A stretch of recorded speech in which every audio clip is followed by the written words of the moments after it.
If acid is added to the body, the pH of the blood drops. The decrease in pH stimulates the peripheral chemoreceptors, resulting in increased activity. This is transmitted via the CNS and causes blowing off of CO2 by increasing alveolar ventilation. This leads to a lower PaCO2 in the blood. In brain vessels, the lower PaCO2 leads to diffusion of CO2 from the CSF of the central chemoreceptor to the blood.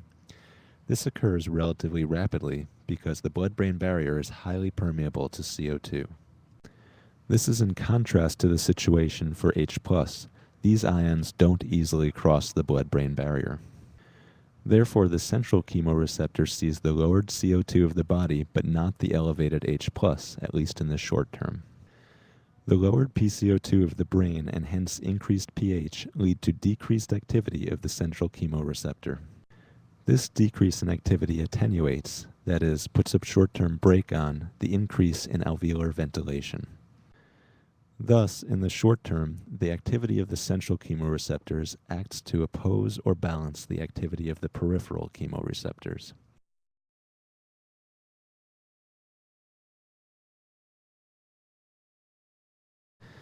If a base is added to the body, the pH of the blood rises.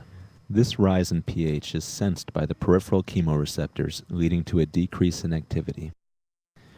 This is transmitted via the CNS and causes a decrease in alveolar ventilation. The drop in ventilation causes an elevated PaCO2 in the blood. In the brain vessels, the higher PaCO2 results in diffusion of CO2 across the blood-brain barrier into the brain.